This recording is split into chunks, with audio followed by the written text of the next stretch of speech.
Dark Angels Gladius is one of the strongest freaking armies in the entire game right now, but it is very beatable, and today we're going to figure out exactly how the heck to beat it. Now, why the heck is this video for you? Why are you going to waste your life watching it? Here's the deal. This is an extremely scary list that is crushing souls. At my GT this upcoming weekend, we have 5 of these armies that are going to be there. You will see this at any GT. You will see this at any major that you are going to be attending to. I pretty much guarantee you it'll pop up in any RTT that you're going to. Dark Angels are an extremely popular sub-faction of Space Marines, and this particular Dark Angels list is really, really unbelievably strong. Now, here's the deal. Skill matters with this list, so if people are just really, really bad, well, of course you can outskill them and you can figure it out, but this list does allow for overperformance from lower skilled players. So even when you're playing a lower skilled player, if they're running this list, they're going to have generally innate advantages unless you know how to play against this list specifically. Now, guys, I'm a full-time 40k coach, and I regularly work with lots of top-level tournament competitors in order to optimize their army and their playstyles. And so today what I'm going to do is I'm going to break down all the advice and all the thought process that we've been masterminding, and I'm going to give it to all of you so you can just perform as well as possible on the tabletop against this badass army. Oh, and by the way, if you are playing your Dark Angels right now, then this video is also for you because you're going to figure out how to do it probably a little bit better and how people are going to be trying to counter you. So now there are 3 ways to counter this army, and we're going to break down those ways to handle this freaking Leviathan. Now, first off, let's start with what is the freaking list. Now, this list here, by the way, guys, is 80%, 90% the list. There's going to be some small variations, and I'll talk about some of the variations, but overall, the list is going to function exactly the same. Here's the list. You're going to take it Dark Angels in Gladius, because Gladius is the best attachment for all Space Marines, bar none. You're going to have the Apothecary Biologus with Fire Discipline, Azrael, and Judiciar. These are going to be the 3 characters. Some people will include a lieutenant, but generally speaking, these are going to be the 3 characters that you are going to see. The Judiciar will have the Honor of Vehement if there are points available for it. Some builds might not have it, but generally speaking, you're probably going to see the Honor of Vehement on him. Then you're going to have 1 Assault Intercessor squad. This is typically what you're going to attach Azrael with, because Azrael is a total beat stick, and he really makes that 1 unit of Assault Intercessors hit a lot harder. Not to mention, he gives them the 4 invulnerable saves, so they're a lot tougher than you may be expecting. Then you're going to have 3 squads of Jump Pack Assault Intercessors. These are going to be doing the lion's share of early scoring, basically all of your secondary scoring, and you're probably holding your primaries early on in the game. JPI are just an amazing unit for, data sheet in the game, and everybody freaking loves them. Then we have 3x5 Deathwing Knights. This is the meat and potatoes of this army, and this is what makes the army really, really function. Your Deathwing Knights are brutally efficient. Now, don't get me wrong, they're expensive, and they're worth the cost, but they're very, very good. They're just about the toughest unit in the game with that innate -1 damage, 4 wounds each at toughness 5, with a 2-up arm save. Of course, since you're Space Marines, you have access to the Armor of Contempt, and they have a once per game 4-up Feel No Pain against mortals to really help you when the opponent is focusing you down with those sweet, sweet, devastating wounds, which makes them a very, very, very hard to kill unit. Not to mention, they also hit very, very hard. Then you're going to have 1 brick of Eradicators. Now, in some armies, this might be aggressors. You might occasionally see this as an aggressor squad that's going to be running with the Apothecary Biologus with your Fire Discipline, but typically it's going to be the Eradicators. Now, this unit is so dang brutal because it is typically going to be Oath of Moment agnostic, because the Eradicators automatically reroll hit, damage, and wound rolls against your monsters and vehicles anyway, and those are pretty much always going to be the targets you're shooting into, so they don't really even need Oath, which means that he can afford to put Oath of Moment on something else to allow the rest of his army to be really efficient into it. Then you're going to have 1 5-man squad of Infiltrators. You're going to have a 6-man squad of Inner Circle Companions, which is almost always going to be led by the Judiciar. I know some people will lead this with Azrael to give them the 4-up invuln, but the Judiciar seems to be best with the Inner Circle Companions because it makes them very hard to it makes it very hard to charge them because they have a lot of attacks. They're going to have their sustained hits. They're going to have a lot of damage that are coming out of them. And that Judiciar freaking rocks to give them that sweet, sweet fight first. Then you're having 1 Repulsor, and that Repulsor is going to be transporting the Eradicators. It is possible that you'll see this as a Land Raider Redeemer. So in some lists, you might see a Land Raider Redeemer, but the repulsor seems to be really a big deal right now. And then you're going to have probably one squad of scouts, and that will be the army. Like I said, there's going to be some variations. You might see aggressors instead of eradicators. You might see some hellblasters every now and then. Of course, if you see hellblasters, it's generally going to be a little bit of a weaker list. And sometimes you'll see the land raider redeemer instead of the repulsor. Those are the things that are going to shift. But overall, this is the army. Now, how the heck does this army play? Let's take a quick look at it. Deathwing Knights are going to be going on the natural expansion. You might have one squad in Deep Strike. You're going to have another as your assault Deathwing Knight squad. The repulsor will be a mobile staging unit to just nuke whatever moves up to kill your knights. So Deathwing Knights are so hard to kill, typically it's going to require a big nasty to actually kill them. Which means the second they move out to kill your Deathwing Knights, the eradicators come out to nuke your big nasty. That is the brilliance of the army. And then the eradicators, they're going to be within 3 inches of that repulsor. So if you try to charge them, they'll just jump back into the repulsor. Maybe you charge the repulsor, kill it. Doesn't matter, because even if you pile in to tag the eradicators, well, he'll just activate Tactical Doctrine next turn to fall back and blast you into smithereens. And then lastly, you're going to have that Inner Circle Companion Squad, and they're going to be used to help defend or be an extra little assault unit. And that is how it's going to play. Just so I can show you guys exactly how this works, I'm just going to switch to the TTS view real fast so that I can show you guys like how it pretty much functions. So let's just go ahead and do that. All right, so this would be maybe like a turn 1, and I don't have all the models here. I just want to show you roughly how it's going to work. Basically, you're going to have Deathwing Knights. They're going to maybe stage here, and maybe he'll put like some JPI squad here on turn 1 just to get like the objective turn 1. In position, ready to have the Deathwing Knights either activate their assault doctrine to get out to whoever's touching this objective or whatever. ICC will be poised to pivot either direction. You're going to have one squad of Deathwing Knights that'll move right up into the center ruin, ready to go center or to the left, and the repulsor will move up with the eradicators getting ready to provide support wherever it wants. So effectively, what they've done is they have completely trapped you, because as we'll go through in just a moment, these Deathwing Knights do not die easy. So this is what the army does. This is how it functions. Let's figure out how the heck we are going to actually counter this beast. And we're back to the PowerPoint. All right, what are the 3 methods that are made for you for dealing with this army? Well, the first one is the ignore method. Then we're going to have push through and survive. I'm going to break down each one of these methods in detail, and I want you to choose the one that works best for your particular army. Let's talk with push through. This is where we're starting. Pushing through just means, can you actually kill them? So basically, every army in the game of Warhammer 40,000 is going to be asking a question, and that question is going to be, hello, opponent. Can you handle me? Can you deal with what I'm presenting you with? This army is asking you, I'm going to put this super durable unit. Can you kill it? And if the answer is no, you might be screwed if you try this approach. So let me give you a breakdown. What does it actually take to get through one of these squads? Well, one of the most dangerous and damaging units in the game right now would be Lamarte's leading a 10-man unit of Death Company Marines with Power Fist and jump packs. So this squad, when it charges, it has 48 Power Fist attacks that are re-rolling hit rolls with lethal hits, and they'll go to Strength 10, which means that they're wounding on 2s. They're going to kill 4.7 Deathwing Terminators. So if mathematics are perfect, there's going to be 1 Terminator left alive, or if they use Armor of Contempt, they're only going to kill 2.7, which means you'll have 3 of them alive. That is a very big deal. That is telling you exactly how tough this unit is. Now, that Lamarte squad, which is one of the hardest hitting units in the entire game right now, is 400 points, going into a 235-point unit. There's 3 of those Deathwing Knights units, so it is not easy to kill. There are different shooting activations. You can team up with several things to get them. You can kill them. They are killable, but the idea of wiping them in a single activation with a single unit is pretty much out the window. Do not plan on it. So even if you have your death bricks, just do not plan on it happening. So if you are stuck in a position where you cannot try any of the other 2 methods, then you're going to have to push through. My recommendation, if you're going to try to push through and actually kill, you're going to have to coordinate your army to actually pick these units apart. I highly recommend that you pick a flank. Do not spread out. You will not be able to spread out your forces and be able to pick up this unit of Deathwing Knights and this unit of Deathwing Knights and the one in the squad. It just won't work. The second you do that, you're only going to kill 2 from this squad, 3 from this squad, and maybe you get lucky and kill 4 from this squad.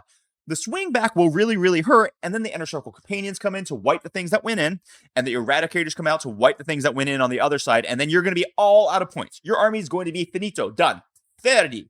So, if you're going to try to push through, pick your flank and sweep up that one individual flank, and make sure you have the efficiency to actually get through these units. I guarantee you it's going to take a combination, and do not, for the love of God, try to kill his entire army in one turn. You will lose. Now let's talk about another method that's going to be a lot more effective into this particular army.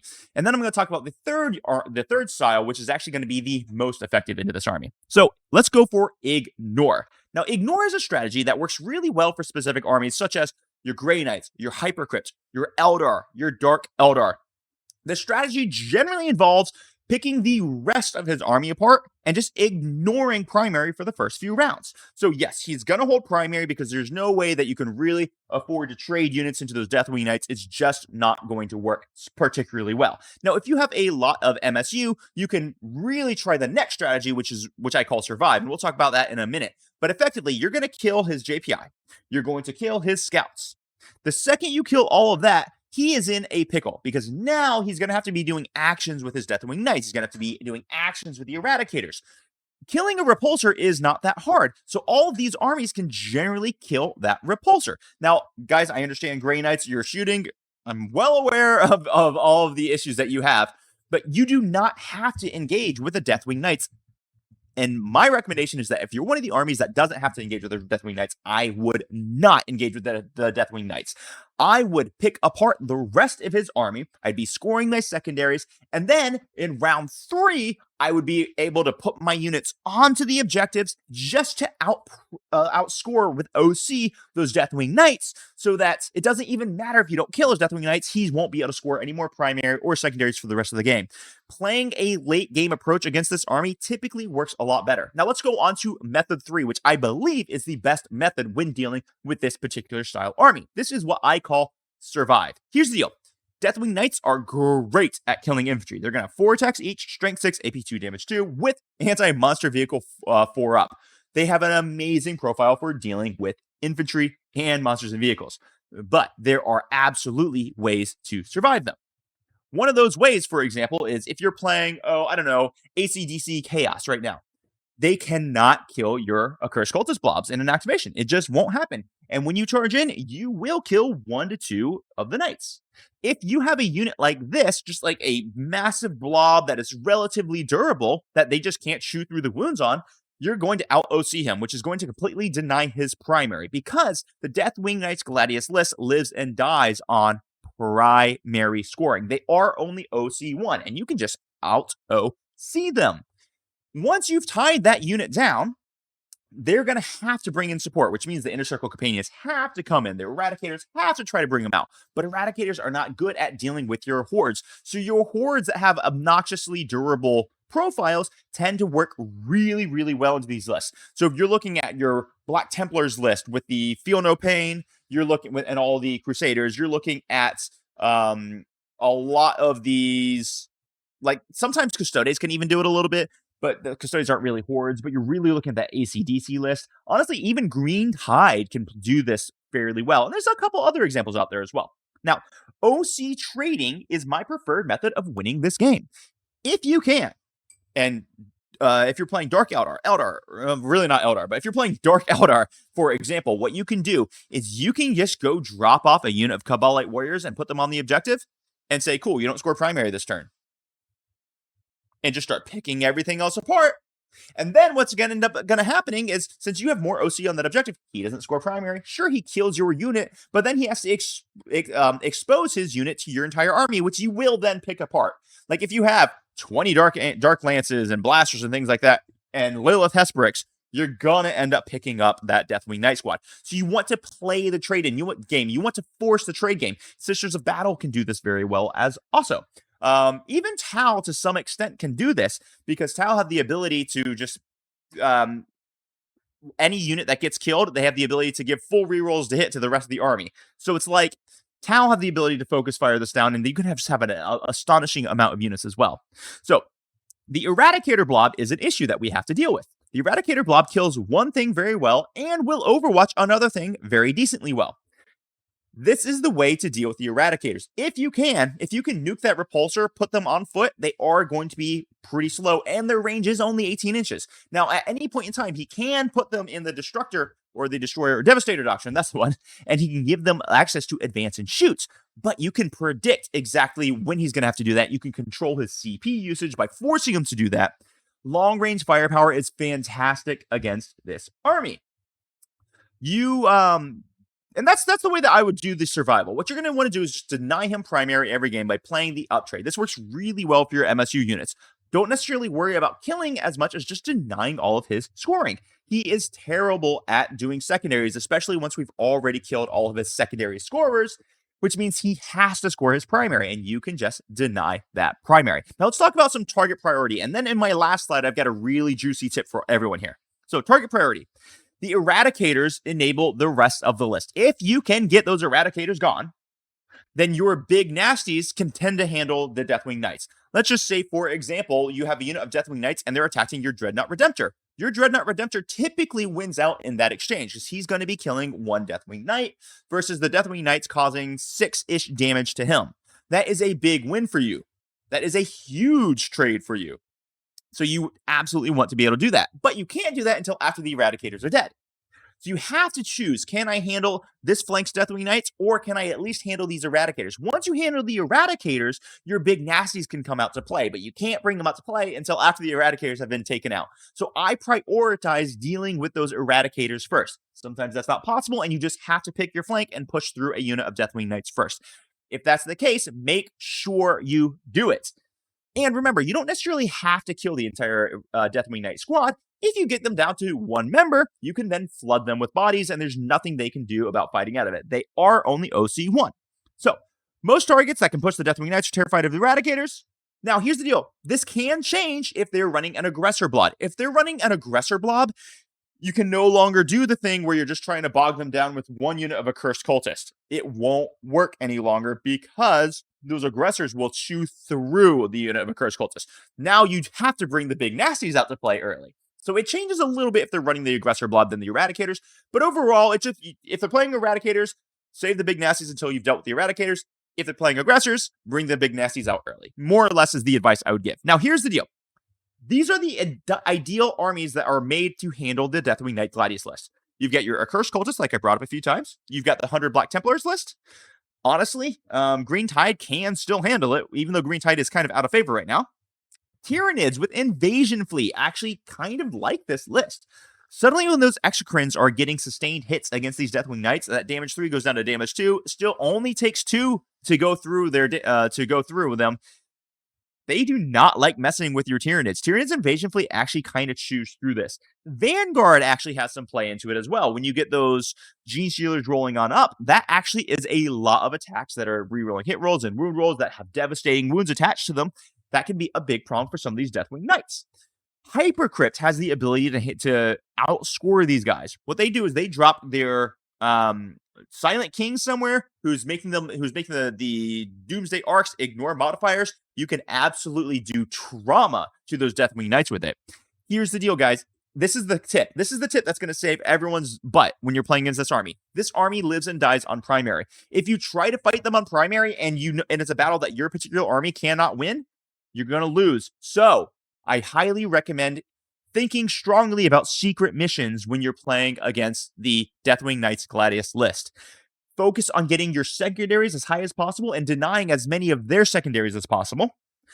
Then you wrap all those points up. You say, oh, cool, those are my points. I have them. And then you focus on scoring that secret mission and your 20 primary that you're allowed to so that you can end the game with 40 primary. If you end the game with your 40 primary because you took that secret mission, even if they get their 50 primary, as long as you can significantly control their secondary scoring potential, you can still have a big opportunity. So guys, there's 3 methods here. You can try to push through and just beat them in the face, which only very few armies can do that. I would say Invasion Tyranids actually can do that. Blood Angels, that's probably what you try. You could ignore, which is playing just the trading game. Boom, boom, boom, boom, boom. You can run that with Eldar, Dark Eldar, your Grey Knights, your Hypercrypt. And then you can also try the survive strategy. Gene Stealer cults will have to do the survive strategy. You can do this with your Accursed Cultist blobs. anything that can bog these units down and just be too much of a hassle to actually chew through. So guys, this is how we're going to beat Dark Angels in Gladius. It is a terrifying list. It is very strong. The first time you try this, it probably won't work. It will take a little bit of training and practice. But if you put these principles to use, I promise you, you will see results and you will improve as a player. And I hope to hear a lot of your success stories in the comments down below as you approach this disgustingly powerful list. By the way, when I'm saying it's a disgustingly powerful list, it is a disgustingly powerful list, but I do not believe it is broken. I do not think it is game breaking. You just have to absolutely know how to handle it.